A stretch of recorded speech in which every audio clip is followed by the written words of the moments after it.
오늘 우리는 이 본문의 말씀과 또 다른 참고 관련 말씀을 통해서 하이델베르크 유리문답 37번째 그 질문을 우리가 상고하기를 원합니다. 그 31번째 질문은 이렇습니다. 하이델베르크 유리문답 37번째 질문은 무엇이냐면은 예수님께서 고난을 받으사,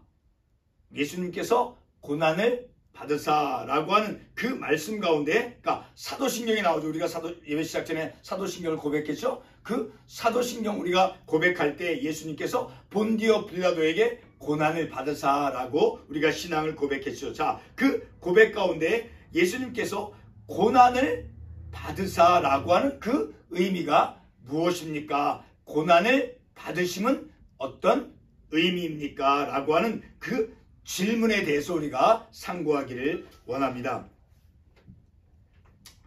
하이델베르크 유리문답 37번째 그 질문에 대해서 답을 이렇게 해주고 있습니다. 제가 그 답을 읽도록 하겠습니다.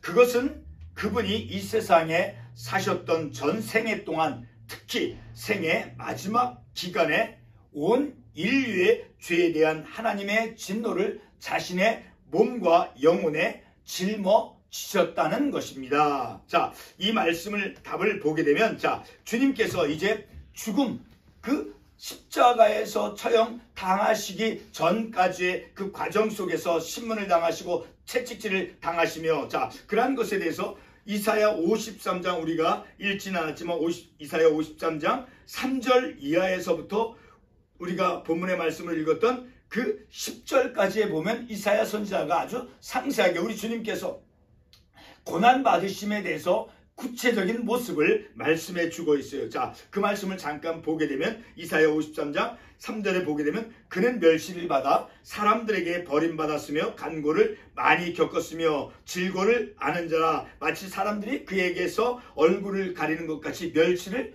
당하였고, 그리고 4절에서 그는 실로 우리의 질고를 지고 우리의 슬픔을 당하였거늘, 자 5절 건너뛰어서 그가 찔림은 허물 때문이요 그가 상함은 우리의 죄악 때문이라 채찍에 맞음으로 우리는 나음을 입었도다. 7절에서 보게 되면 그가 곤욕을 당하며, 8절에서 그가 곤욕과 신문을 당하고 끌려갔으나, 자, 이 말씀에 보게 되면 이사야 선지자가 예수님의 그 고난받으심에 대한 구체적인 모습을 말씀해 주고 있죠. 그리고 이 말씀은 이사야 53장, 이 말씀 우리가 전체 지금 읽지는 않았지만 예수님께서 그 고난당하신 이유, 자, 고난당하신 목적과 같은 그러한 말씀들을 우리에게 말씀해 주고 있어요. 그래서 우리가 읽었던 본문의 말씀으로 삼았던 이사야 53장 11절과 12절 말씀에 보게 되면 우리 주님께서 이제 많은 사람을 의롭게 하며 또 그들의 죄악을 친히 담당하려, 우리의 죄악을 친히 담당하시기 위해서 고난을 받으셨다라는 것이죠. 그리고 12절에서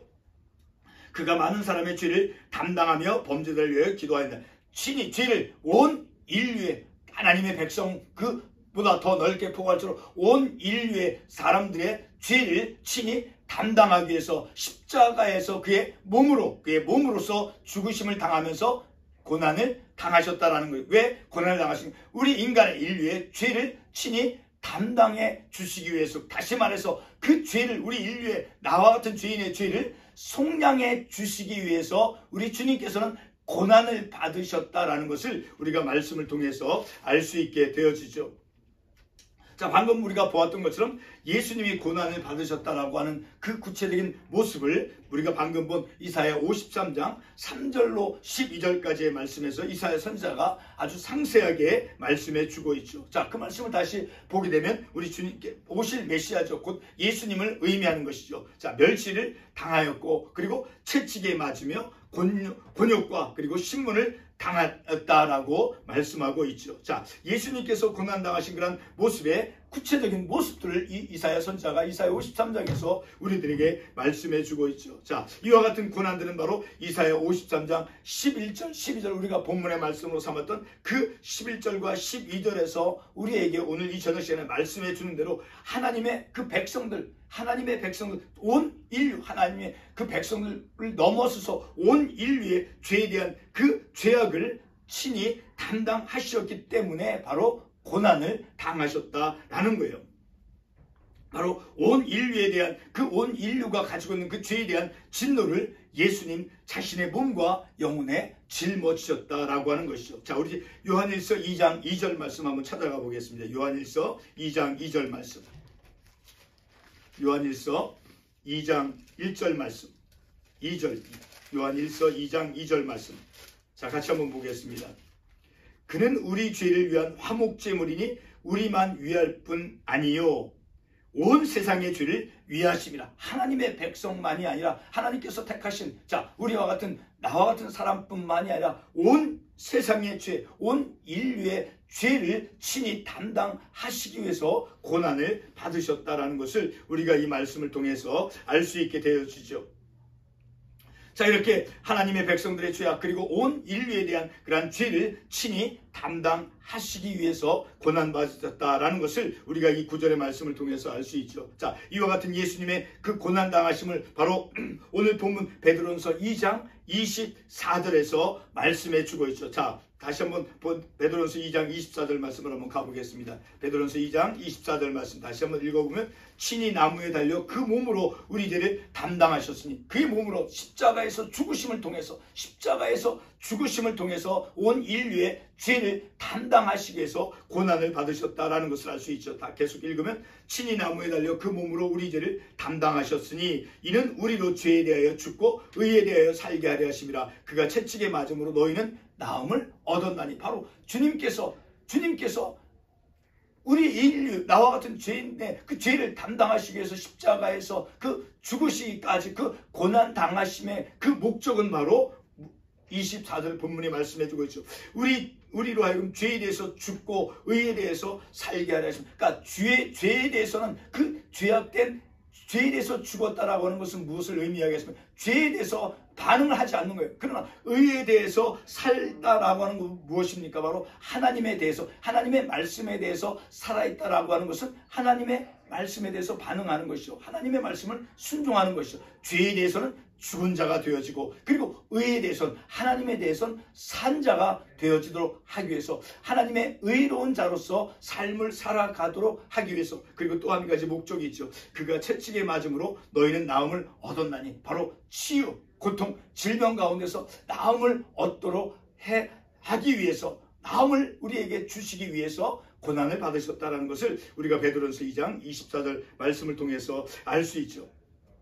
이렇게 우리가 읽은 이 베드로전서 2장 24절 말씀, 이 말씀에서 바로 두 가지 목적이, 고난의 목적이 있다는 것을 알 수 있죠. 다시 말해서 예수님께서 십자가 처형을 통한 그런 고난 받으신 바로 우리로 하여금 죄로부터 벗어나서 의 가운데, 하나님의 의 가운데 하나님에 대해서 살아있는 자, 곧 하나님의 말씀을 순종하는 자로서 하나님의 의 가운데서 삶을 살아가는 그런 삶의 가능성을 만들어 주시기 위해서 고난을 당하셨다라는 것을 우리가 알 수 있죠. 또 한 가지는 바로 그 24절 하반부에서 말씀하고 있듯이 그가 채찍에 맞음으로 너희는 나음을 얻었나니. 어떤 질병으로부터 나음을, 그 치유를 우리에게 허락해 주시기 위해서 고난을 받으셨다는 것을 우리가 알 수 있죠. 자, 예수님께서 인간의 죄를 담당하시는 그 고난을 받으신 그 목적을 사도 바울은 로마서 6장 6절 이하 특별히 11절 말씀에서 우리들에게 말씀해 주고 있어요. 자, 조금 전에 제가 예수님께서 당하신 그 고난 당하신 그 예수님의 고난 당하신 바로 우리가 죄로부터 벗어나서 하나님의 의 가운데 삶을 살아가는 그런 가능성을 열어주기 위함이다라는 것을 말씀을 드렸죠. 바로 이것을 사도 바울이 바로 로마서 6장 11절과 7절에서 말씀해 주고 있어요. 자, 로마서 우리 한번 찾아가 보겠습니다. 6장 6절과 11절 말씀을 보겠습니다. 로마서 6장 6절 말씀. 로마서 6장 6절 말씀. 우리가 알거니와 우리의 옛사람이 예수와 함께 십자가에 못 박힌 것은 죄의 몸이 죽어 다시는 우리가 죄에게 종노릇하지 아니하려 함이니. 7절 계속해서 이는 죽은 자가 죄에서 벗어나 의롭다 하심을 얻었느니라. 죄에서 벗어나서 죄악된 행동에서 죄악된 생활에서 벗어나서 하나님의 말씀에 순종하는 하나님의 의에 대해서 삶을 살아가는 자로 죄의 몸에서 바로 하나님의 의, 하나님의 말씀에 순종하는 자로 삶을 살아가도록 하기 위해서 우리 주님께서 고난받으셨다라는 것을 알 수 있죠. 자, 다시 7절 말씀을 보게 되면 이는 죽은 자가 죄에서 벗어나 의롭다 하심을 얻었느니라. 바로 예수와 함께, 예를 들어서 세례와 같은 그 세례를 받음을 통해서 예수와 함께 옛사람이 십자가에 못 박힌 것이죠. 못 박힌 자인 걸 세례 받을 때 바로 그때 십자가에 우리 죄악된 몸을 못 받고, 그리고 하나님의 의에 대해서 하나님의 말씀에 순종하는 자로 삶을 살아가도록 하기 위해서 우리 주님께서 고난을 받으셨다라는 것을 우리가 말씀을 통해서 알 수 있죠. 계속해서 한 구절 더 보겠습니다. 로마서 6장 11절, 이와 같이 너희도 너희 자신을 죄에 대하여 죽은 자요 그리스도 예수 안에서 하나님께 대하여는 살아있는 자로 여길지어다. 죄의 몸에서 벗어나서 죄에 대해서는 죽은 자, 그러니까 죄를 행하는 것이 아니죠. 죽은 자가 어떻게 죄에 대해서 죄를 행할 수 있겠습니까? 그러나 하나님의 의에 대해서는 산 자이다라는 거예요. 하나님의 말씀에 순종하는 자로서 바로 그렇게 예수 그리스도 안에서 하나님에 대해서 살아있는 자로 삶을 살아가도록 하기 위해서 우리 주님께서 고난받으셨다는 것을 우리가 말씀을 통해서 알 수 있죠. 자, 다시 한번 오늘 본문의 말씀에 대한 말씀을 드립니다. 자, 예수님께서 왜 고난을 받으셨습니까? 바로 예수님의 그 고난받으심, 우리가 사도신경을 통해서 본디오 빌라도에게 고난을 받으사라고 우리가 고백할 때 그런 예수님께서 받으신 그 고난, 그 왜 고난을 받으셨습니까? 라고 하는 그 물음에 대해서 사도 바울은 우리에게 분명하게 말씀해 주고 있어요. 자, 그것을 보게 되면 우리가 죄에 대해서 이제 죽은 자 되게 하시고, 그렇죠? 죄에 대해서 죽은 자, 그리고 그리스도 예수 안에서는 하나님께 대해 산 자로 여김을 받기 위함이다 라고 분명히 말씀해 주고, 그러니까 고난받으심에 예수님께서 고난받으신 그 목적이 무엇이냐, 우리의 죄를 친히 왜 담당하시고 왜 고난을 받으셨는가, 바로 의에 대해서 산 자로 삶을 살아가도록 하겠습니다. 그리고 죄에 대해서는 죽은 자로 하나님의 말씀에 순종하는 자로서 하나님의 의에 대해서 산 자로 삶을 살아가도록 하기 위해서 고난을 받으셨다라는 것을 우리가 말씀을 통해서 알 수 있죠. 자, 예수 그리스도가 고난을 받으사라고 하는 것은 바로 어떤 의미냐 하면 예수님이 화목제물로서 이제 고난당하시어 우리를 영원한 저주로부터 구원하기 위함이다라는 것을 우리가 말씀을 통해서 알 수 있어요. 그것을 특별히 사도 요한은 요한일서 4장 10절에서 다음과 같이 말씀해 주고 있어요. 요한일서 4장 10절 말씀 제가 읽겠습니다. 하나님이 우리를 사랑하사 우리 죄를 속하기 위하여 화목제물로 그 아들을 보내셨습니다. 바로 화목제물이 되어주시기 위해서 그 과정, 하나님과 우리 인간 사이에 그 죄로 인해서 그 막힌담, 자, 그 하나님과 우리 사이를 이제 회복시켜 주시기 위해서 화목제물이 되어주셨다라는 거예요. 바로 그 아들을 보내셨다. 화목제물로, 그러니까 고난 가운데 화목제물이 되어주시기 위해서 고난 가운데 보내졌다라는 것을 우리가 이 말씀을 통해서 알 수 있는 것이죠. 여러분, 우리가 하나님의 그 구원의 놀라운 선물을 우리가 받을 수 있었던 것은 바로 예수 그리스도께서 고난받으심으로 가능하게 되어진 것이죠. 예수님께서 그 고난의 과정, 그 죽으심의 과정을 거치지 아니했다라고 하면 우리가 하나님의 그 위대한 구원의 선물을 받을 수가 없는 것이죠. 다시 말해서 예수 그리스도께서 고난받으심으로 우리의 몸과 영혼이 영원한 저주로부터 구원받게 되어졌다라는 것을 우리가 알 수 있는 것이죠. 뿐만 아니라 예수 그리스도의 그 고난받으심은 바로 하나님의 의로우심을 나타내시는 것이다라는 거예요. 하나님의 아들 예수 그리스도께서 화목제물이 되어지도록, 자, 화목제물이 되어짐을 통해서 바로 그런 고난을 받으심을 통해서 바로 그런 고난 받으심은 하나님의 의로우심이 드러나는 것이 되어진다라는 거예요. 그리고 예수 믿는 자를 의롭게 하기 위함이다 라는 것을 우리가 말씀을 통해서 알 수 있어요. 자, 이것을 사도 바울은 로마서 3장 25절과 26절에서 말씀해 주고 있어요. 다음과 같이 말씀합니다. 제가 그 말씀을 읽겠습니다.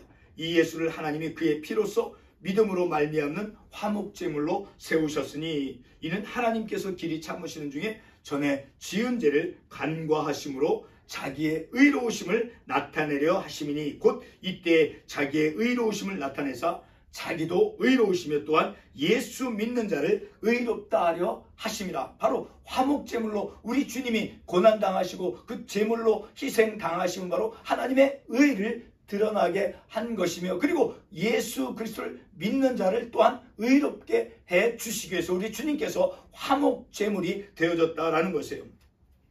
자, 방금 읽은 이 로마서 3장 25절과 26절 말씀에서 바로 하나님의 그 의로우심은 바로 자신의 독생자 아들 예수 그리스도가 화목제물로 드려지는 그런 고난, 화목제물로 희생제물로 드려지는 그 고난을 받으심으로 우리를 구원하시는 의다라는 거예요. 하나님의 그 의는 바로 우리를 구원하시기 위한 하나님의 그 의가 드러났다라는 것, 어떤 징벌이나 심판의 의가 아니다라는 거예요. 죄인을 징벌하는 그런 의가 아니라 하나님의 백성, 자, 하나님께서 택하신 자, 우리와 같은 자를 구원하시기 위한 그 구원하시는 하나님의 의가 드러났다라는 거예요. 예수님께서 고난을 받으셨다는 것은 바로 예수님의 목숨이 화목제물로 바쳐진 것을 의미하는 것으로, 그것만으로 그치는 것이 결코 아닙니다. 갈라디아서 3장 13절 말씀은 예수님께서 우리를 위하여 저주를 받으셔서 율법의 저주에서 우리를 속량하셨다라고 말씀하고 있습니다. 우리 갈라디아서 3장 13절 말씀 한번 찾아가 보겠습니다. 갈라디아서 3장 13절 말씀. 그리스도께서 우리를 위하여 저주를 받은 바 되사 율법의 저주에서 우리를 속량하셨으니 기록된 바 나무에 달린 자마다 저주가 되는 자라 하였으며. 자, 이 말씀을 보게 되면 예수 그리스도께서 우리를 율법의 저주에서 속량하시기 위해서 저주를 받으셨다라고, 저주를 친히 감당하셨다라고 말씀하고 있죠. 여기서 저주를 받으셨다라고 하는 것은 바로 예수님이 받으신 그 고난 당하심이 또한 포함이 되는 것입니다.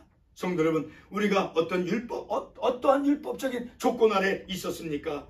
그것을 우리가 구약에서 이를 보게 되면 할례를 받아야만 했죠. 그리고 죄를 지었을 때마다 제물을 가지고 와서 희생 제사를 드려야만 했던 그러한 율법 아래 있었던 것입니다. 신약시대에도 이제 바울의 적대자와 같은 그러한 유대인들은 할례를 받고 그리고 율법을 지키는 자가 아브라함의 후손이다라는 것을 주장했죠.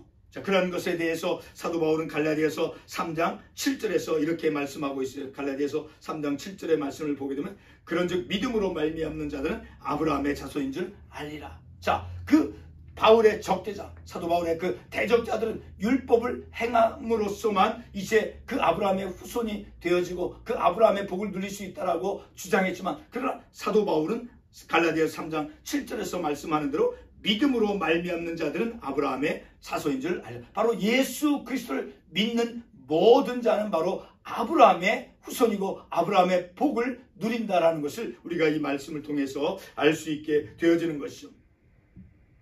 자, 사도 바울은 방금 읽었던 갈라디아 3장 7절 말씀에서 그런즉 믿음으로 말미암는 자들은 아브라함의 자손인 줄 알지어다라고 하는, 바로 율법 준수가 아니라 믿음을 통해서 아브라함의 후손이 되어진다라는 것을 말씀하고 있죠. 예수님께서 고난받으셨다라고 하는 것은 바로 우리를 위해서 율법의 저주를 주님께서 친히 받으셔서 율법의 저주 아래 있는 우리를 속량해 주셨다라는 것을 의미하는 것입니다. 그로 말미암아 예수 그리스도 안에서 이방인이라 할지라도 예수를 믿음으로 아브라함의 복을 받게 하셨습니다. 뿐만 아니라 우리가 본문의 말씀 가운데서 삼치는 않지만 요한일서 4장 10절 말씀에 보게 되면 바로 하나님의 사랑이 드러나는 그런 예수님의 고난받으심이다. 예수님의 그 고난받으심은 하나님의 사랑이 반영이 되고 하나님의 사랑이 드러나는 그런 주님의 고난당하심이다라는 것을 우리가 끝으로 알 수 있게 되어지죠. 자, 우리 요한일서 4장 10절 말씀 한번 읽어보겠습니다. 요한일서 4장 10절 말씀. 요한일서 4장 10절 말씀. 사랑은 여기 있으니 우리가 하나님을 사랑한 것이 아니요 하나님이 우리를 사랑하사 우리 죄를 속하기 위하여 화목제물로 그 아들을 보내셨습니다. 바로 우리 주님께서 화목제물이 되어주신 것은 바로 하나님이 우리를 사랑하셔서 하나님이 우리를 사랑하신 그 하나님의 사랑이 반영이 되고 하나님의 사랑이 드러나는 그런 화목제물로 드려진 그런 고난을 받으셨다라는 것을 우리가 이 말씀을 통해서 알 수 있는 것입니다. 그러니까 하나님께서 우리를 사랑하여서 그리고 그의 아들을 사랑하셔서 그리고 우리의 죄를 속해 주시기 위해서 우리 주님을 화목제물로 삼으셨다라는 거예요. 바로 그런 화목제물로 바쳐지는 그런 고난을 당하심은 바로 하나님이 우리를 사랑하심으로 말씀에 있듯이 다시 한번 말씀을 반복해 봅니다. 하나님이 우리를 사랑하사 우리 죄를 속하기 위하여 화목제물로 그 아들을 보내셨습니다. 우리 주님께서 왜 고난을 받으셨습니까? 바로 이 사도 요한이 말씀한 것 그대로 보게 되면 하나님이 우리를 사랑하심으로 그리고 우리의 죄를 속해 주시기 위해서 우리 주님께서 고난을 받으셨다라는 것을 우리가 이 말씀을 통해서 알 수 있게 되어지는 것이죠. 그래서 우리가 사도신경을 우리가 예배 때마다 고백할 때 주님께서 왜 고난을 받으셨는가? 특별히 우리 마지막 부분에서 바로 하나님이 우리를 사랑하셔 우리를 얼마나 사랑하시면 그의 아들 독생자 예수 그리스도를 우리를 위해서 화목제물로 바쳐주시고 그리고 우리의 죄를 속해 주시기 위해서 화목제물로 드려진 바로 그런 고난당하심, 주님의 그 고난당하심은 바로 하나님의 사랑이 우리에게 하나님의 그 사랑을 보여주시고 우리를 하나님께서 사랑하심으로 바로 우리 주님이 고난당하셨다라는 것을 우리가 말씀을 통해서 깨달은 것이죠. 기도하겠습니다.